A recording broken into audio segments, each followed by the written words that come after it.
আজকে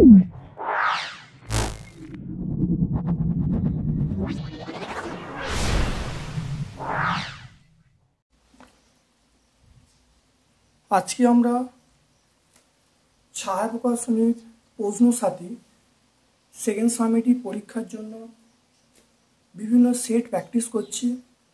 ছাত্রছাত্রীদের বলবো আজকে আমরা ক্লাস 9-এর ওই যে প্রশ্ন সাথী আছে তার প্রথম স্কুলটা আমরা সম্পূর্ণ সলভ করব। ভিডিওটা প্রথম থেকে শেষ পর্যন্ত দেখার জন্য তোমাদের কাছে অবশ্যই অনুরোধ রইল, যদি ভালো লাগে লাইক করবে, চ্যানেলটাকে সাবস্ক্রাইব করবে, তোমাদের সকল বন্ধুবান্ধবের মধ্যে আমার ইউটিউব চ্যানেল লিঙ্কটা শেয়ার করে দেবে, যাতে প্রত্যেকটা বন্ধুবান্ধব আমার ভিডিওগুলো দেখতে পারে এবং পরীক্ষায় খুব ভালো মার্কস পেতে পারে। দেখো এখানে প্রথম প্রশ্ন আছে অ্যাভোগাড্রোর সংখ্যার মান, বিভিন্ন অপশান দেওয়া আছে। এটা হবে অপশান সি হবে। প্রথম অপশান এ দেওয়া আছে 6.022 × 10⁻⁻23। অপশান বি দেওয়া আছে 6.022 × 10⁻25।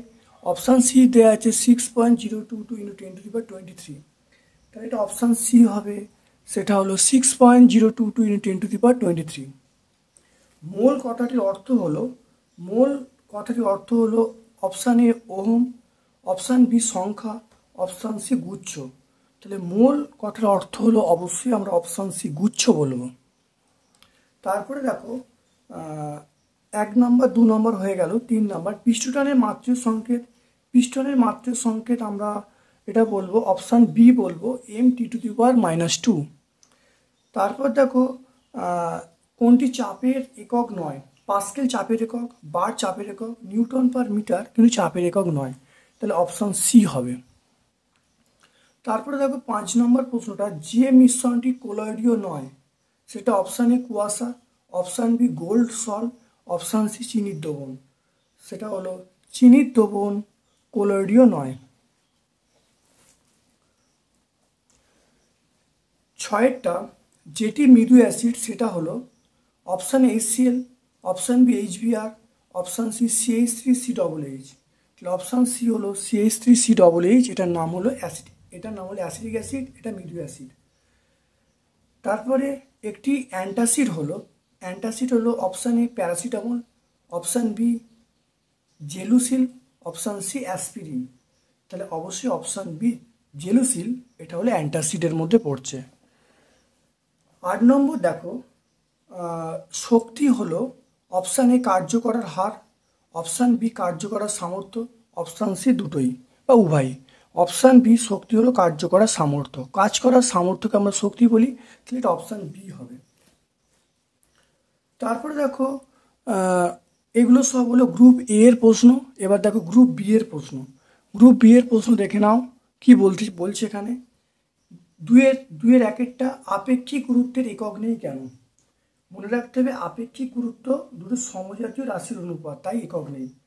দেখে নাও এরকমভাবে লিখবে যে আপেক্ষিক গুরুত্ব দুটি সমজাতীয় রাশির অনুপাত, তাই এটা এককবিহীন মাত্রাহীন রাশি। এখানে এককবিহীন লিখেছি কিন্তু এটা মাত্রাহীনও হবে। তাহলে আপেক্ষিক গুরুত্ব দুটি সমজাতীয় রাশির অনুপাত, তাই এটি এককবিহীন এবং সেই সঙ্গে সঙ্গে মাত্রাবিহীন। তারপরে দেখো ঘাত ও চাপের সম্পর্কটি কি?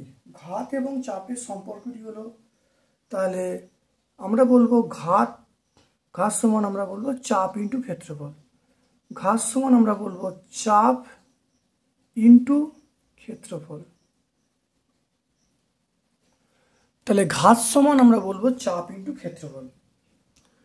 জলে সাবান দিলে পৃষ্ঠটান বিশুদ্ধ জলের চেয়ে কম হয় না বেশি হয়? বলছে অবশ্যই জলে সাবান ঘষলে এটা কম হয়, পৃষ্ঠটান কমে যায়, তাহলে কম হয়। 2-এরটা বার্নৌলির নীতি বিবৃত করতে বলছে, দেখে নাও। এটা 3-এরটা দেখো বার্নৌলির নীতি বিবৃত করতে বলছে, দেখে নাও।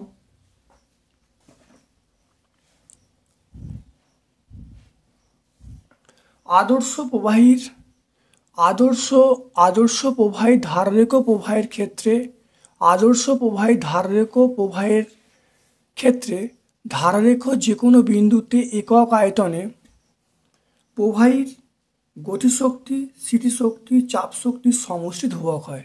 আদর্শ প্রবাহীর ধাররেখ প্রবাহের ক্ষেত্রে ধারারেখার যে কোনো বিন্দুতে একক আয়তনে প্রবাহীর গতিশক্তি, স্থিতিশক্তি, চাপ শক্তির সমষ্টি ধ্রুবক হয়।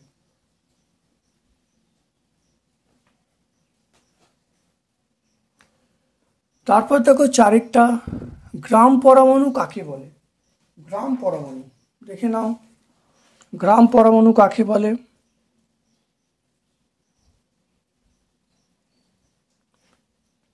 কোনো মৌলের 6.022 × 10⁻23 সংখ্যক পরমাণু গ্রামে প্রকাশিত ভরকে মৌলের গ্রাম পরমাণু বলে। কোনো মৌলের 6.022 × 10⁻23 সংখ্যক পরমাণু গ্রামে প্রকাশিত ভরকে ওই মৌলের 1 গ্রাম পরমাণু বলে। তাহলে যেমন 1 গ্রাম পরমাণু নাইট্রোজেনের পরিমাণ কত? 14 গ্রাম। পাঁচেরটা দেখো, কেলাসন কাকে বলে বা কেলাসন কি? দেখে নাও, কেলাসন কোনো কঠিন পদার্থের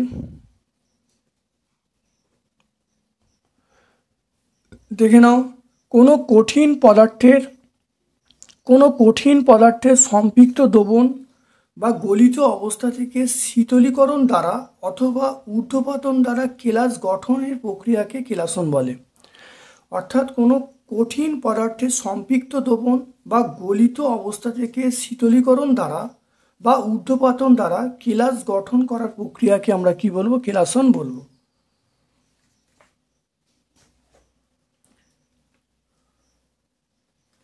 তারপরে দেখো অথবার প্রশ্ন আছে, দাব্যতার সংজ্ঞা লিখতে বলছে, দেখে নাও।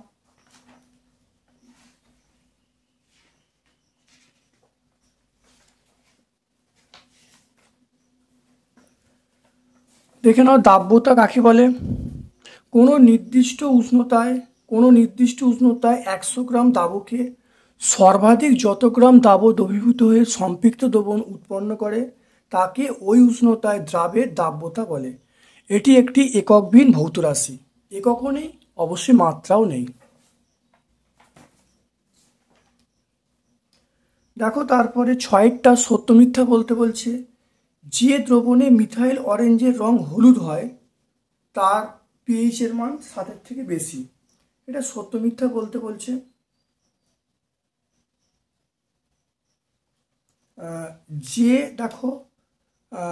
যে দ্রবণে মিথাইল অরেঞ্জের রং হলুদ হয় তার পিএইচ এর মান 7-এর থেকে বেশি, এটা হলুদ কোথায় হয়? ক্ষারে হয়, তাহলে 7-এর থেকে বেশি, এটা সত্য। তাহলে আমরা এটা সত্য বলবো। 1 HP সমান ড্যাশ ওয়াট, 1 HP সমান 746 ওয়াট, 1 HP সমান 746 ওয়াট। 1 জুল সমান ড্যাশ আর্ক, 1 জুল সমান আমরা বলবো 10⁻7 আর্ক, 1 জুল সমান 10⁻7 আর্ক। দেখো এরপরে গ্রুপ সি দেখে নাও। গ্রুপ সি এর বিভিন্ন প্রশ্ন আছে, দেখে নাও। গ্রুপ সি এর কোনো 3-এর দাগের 1-একটা কোনো স্থানে ব্যারোমিটারে পারস্তম্ভের উচ্চতা 75 সেন্টিমিটার হলে বায়ুমণ্ডলীয় চাপ কত হবে? এখানে জি এর মান দেওয়া আছে আর পারদের ঘনত্ব দেওয়া আছে। 3-এর 1-একটা ওই স্থানের বায়ুমণ্ডলীয় চাপ হলো এইচ রো জি, তাহলে এইচ এর মান 75, রো এর মান কত? 13.6 বা 13.6, জি এর মান 980। মানগুলো বসিয়ে গুণ করলে দেখো এই জিনিসটা আসবে 9.99, প্রায় 10, নিয়ারলি 10। এটা কত বলা আছে? এটা ইন্টু 10⁵ ডাইন পার সেমি স্কোয়ার। এটা তোমরা লিখে দিতে পারো, সেটা 10⁶ লিখে দিতে, মানে এটা দেখো 9.99, 9.9 তোমরা এটা লিখে দিতে পারো পরীক্ষার সময় 10⁶, এটা আমরা কি বলবো? ডাইন পার সেমি স্কোয়ার আমরা বলবো।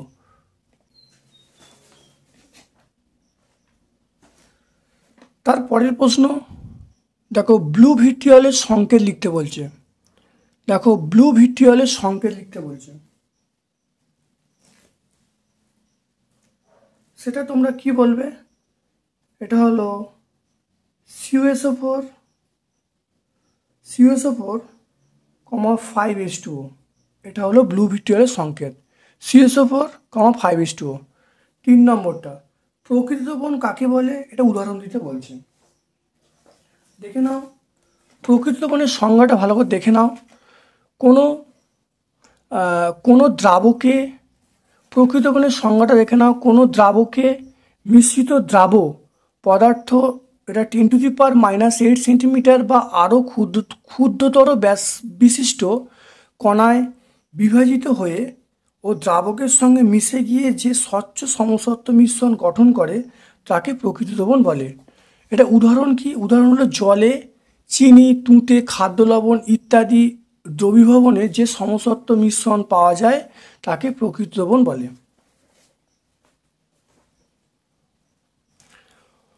অথবা প্রশ্ন দেখো, কোলয়েডীয় দ্রবণ কাকে বলে?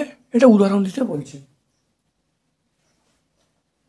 দেখে নাও, একটি পদার্থ সেটা কঠিন তরল গ্যাস হতে পারে, অপর একটি পদার্থ সেটা কঠিন তরল গ্যাস হতে পারে। এর মধ্যে 10⁻⁷ সেন্টিমিটার থেকে 10⁻5 সেন্টিমিটার ব্যাস বিশিষ্ট কণারূপে বিস্তৃত থেকে যে স্থায়ী অসমসত্ব মিশ্রণ তৈরি করে তাকে আমরা বলবো কোলয়েডীয় দ্রবণ বলবো। ভালো করে সংজ্ঞাটা পড়ে নেবে, অত্যন্ত ইম্পর্টেন্ট। প্রকৃত দ্রবণ, কোলয়েড দ্রবণের সংজ্ঞাটা তোমাদের পরীক্ষার জন্য অত্যন্ত ইম্পর্টেন্ট। তারপরে দেখো NaOH এর দ্রবণে জিঙ্ক চূর্ণ মিশিয়ে উত্তপ্ত করলে কি ঘটবে? রাসায়নিক বিক্রিয়াটা লিখতে বলছে। দেখো, NaOH এর দ্রবণে জিঙ্ক মেশালে সোডিয়াম জিঙ্কেট এবং হাইড্রোজেন উৎপন্ন হয়। তাহলে NaOH এর জলীয় দ্রবণে জিঙ্ক মিশিয়ে উত্তপ্ত করলে, এটা উত্তপ্ত করা বলতে পারো, উত্তপ্ত করলে সোডিয়াম জিঙ্কের লবণ ও হাইড্রোজেন উৎপন্ন হয়। তাহলে Zn+2NaOH, এটা আমরা কি বলবো? Na2ZNO2+H2, এটার নাম হলো সোডিয়াম জিঙ্কেট, এটার নাম হলো হাইড্রোজেন উৎপন্ন হয়। তারপরে দেখো 5এরটা, কার্যহীন বল কাকে বলে? দেখে নাও, কার্যহীন বল দেখে নাও, অর্থাৎ কোনো বস্তুর ওপর প্রযুক্ত বল এবং বলের প্রয়োগবিন্দু সরণ সমকোণে হলে, কোনো বস্তুর ওপর প্রযুক্ত বল ও বলের প্রয়োগবিন্দু সরণ সমকোণে হলে প্রযুক্ত বল কোনো কাজ করে না। এই ধরনের বলকে আমরা কি বলবো? কার্যহীন বল বলবো।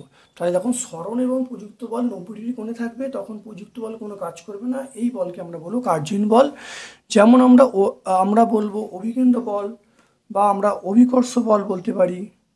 তাহলে অভিকর্ষ বল, অভিকেন্দ্র বল সব কিন্তু কার্যহীন বলের উদাহরণ।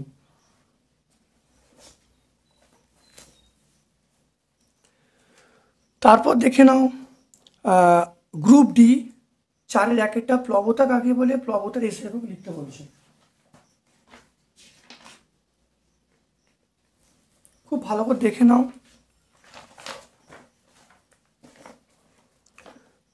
গ্রুপ ডি সেটা হলো প্লবতা।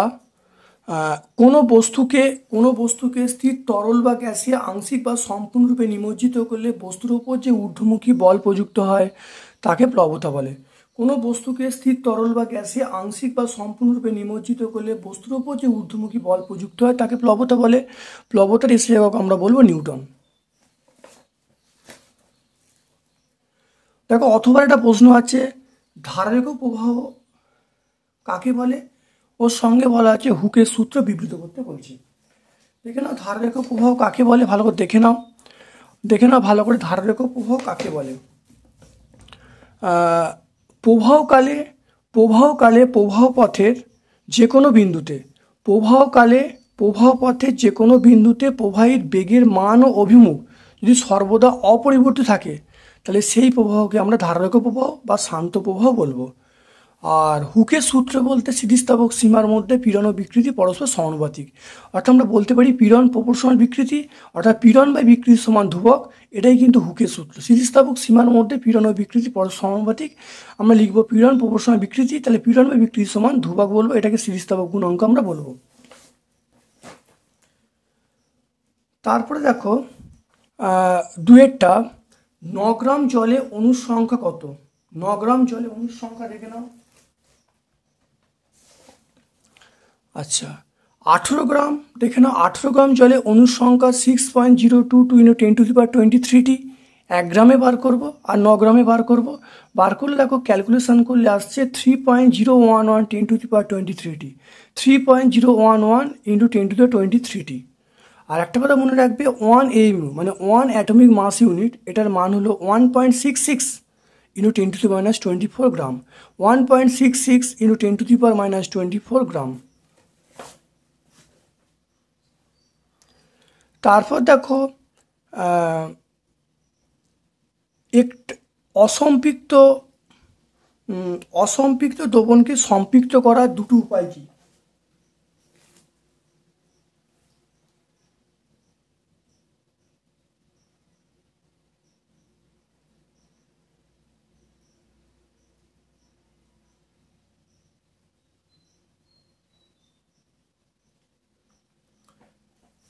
তাহলে অসম্পৃক্ত দ্রবণকে সম্পৃক্ত করার দুটি উপায় লিখতে বলছে। একটা হলো আরও দ্রাব্য যোগ করতে হবে, আর 2 নম্বর পয়েন্ট হলো উষ্ণতা বৃদ্ধি করতে হবে। 4-এর 3-এরটা আরও দ্রাব্য যোগ করতে হবে,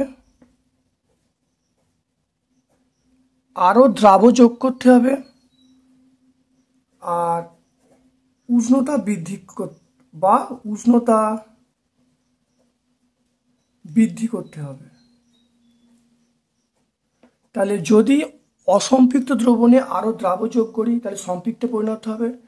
যদি দ্রবণে উষ্ণতা বৃদ্ধি করি তাহলে সেই দ্রবণটা কিন্তু অসম্পৃক্ত এবং সম্পৃক্তে পরিণত হবে। দুটি জৈব দ্রাবকের নাম বলতে বলছে। দুটো জৈব দ্রাবক, এটা হলো ইথার এবং বেনজিন। দুটো জৈব দ্রাবকের নাম আমরা কি বলবো? ইথার আর বলবো বেনজিন। তাহলে দুটো জৈব দ্রাবকের নাম হলো ইথার ও বেনজিন। তারপর দেখো দ্রবণের কটি অংশ কি কি?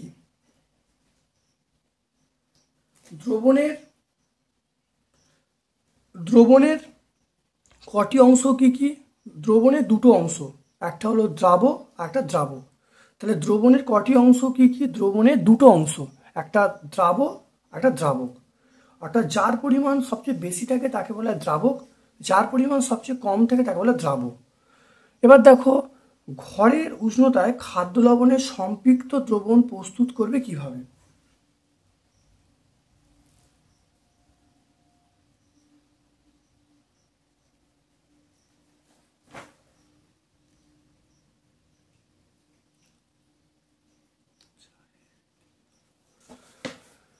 দেখে নাও এর অথবার প্রশ্ন দেখে নাও।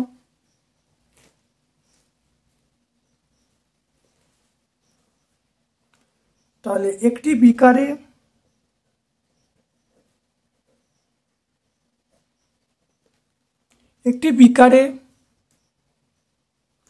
ঘরের উষ্ণতায়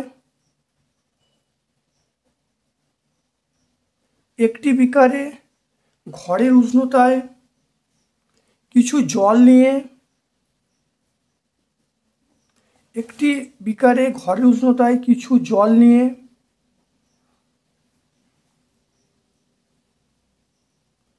সামান্য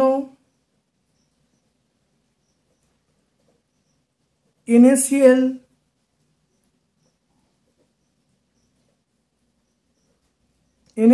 মিশিয়ে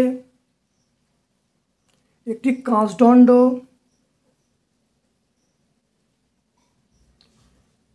কাঁচদণ্ড দিয়ে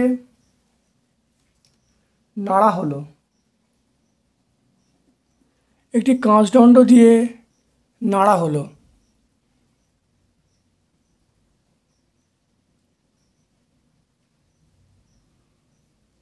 কিছু সময়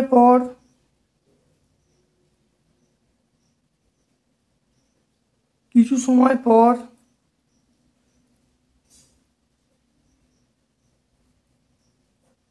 কিছু সময় পর দেখা যাবে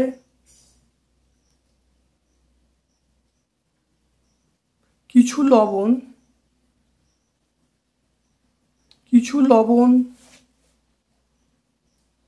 দ্রবীভূত হওয়ার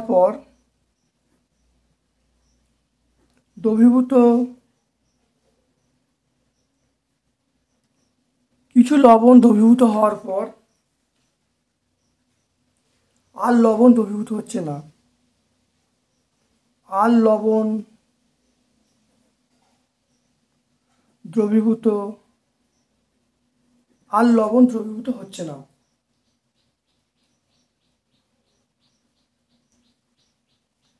এই অবস্থায়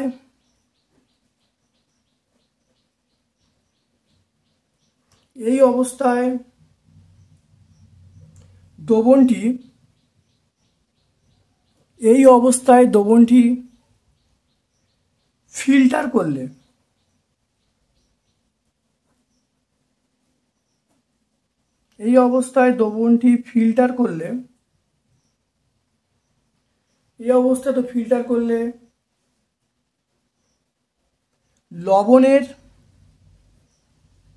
লবণের যে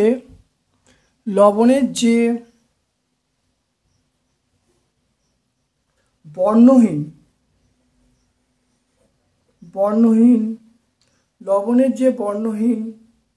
দ্রবণ পাওয়া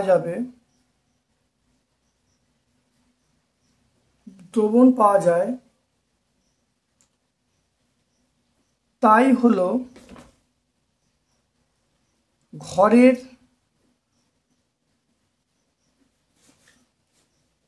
তাপমাত্রায়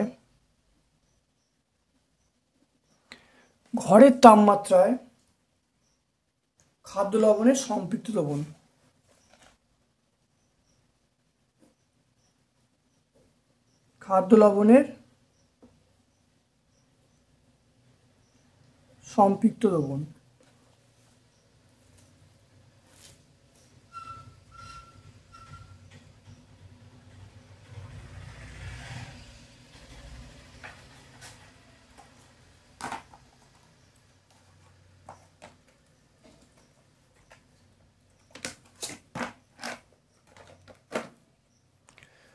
দেখে নাও,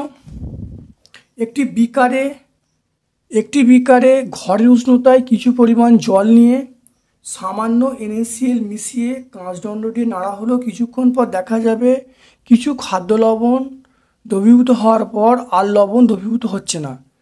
এই অবস্থায় দ্রবণটি ফিল্টার করলে দ্রবণের যে বর্ণহীন দ্রবণ পাওয়া যাবে, তাই হলো ঘরের তাপমাত্রায় খাদ্য লবণের সম্পৃক্ত দ্রবণ। চারের এরটা কি ঘটে রাসায়নিক বিক্রিয়ায় লিখতে বলছে। গাঢ় সালফিউরিক অ্যাসিড জিঙ্ক সহযোগে উত্তপ্ত করা হলো। দেখে নাও, উষ্ণ ও গাঢ় সালফিউরিক অ্যাসিড জিঙ্ক ধাতুকে জিঙ্ক সালফেট এ জারিত করে এবং নিজে সালফার ডাইঅক্সাইডে বিজারিত হয়। তাহলে উষ্ণ এবং গাঢ় সালফিউরিক অ্যাসিড জিঙ্ক ধাতুকে জিঙ্ক সালফেটে জারিত করে এবং নিজে সালফার ডাইঅক্সাইডে বিজারিত হয়। অর্থাৎ Zn প্লাস H2SO4 সমান ZnSO4 plus SO2 plus 2H2O। তো এটা হয়ে গেল।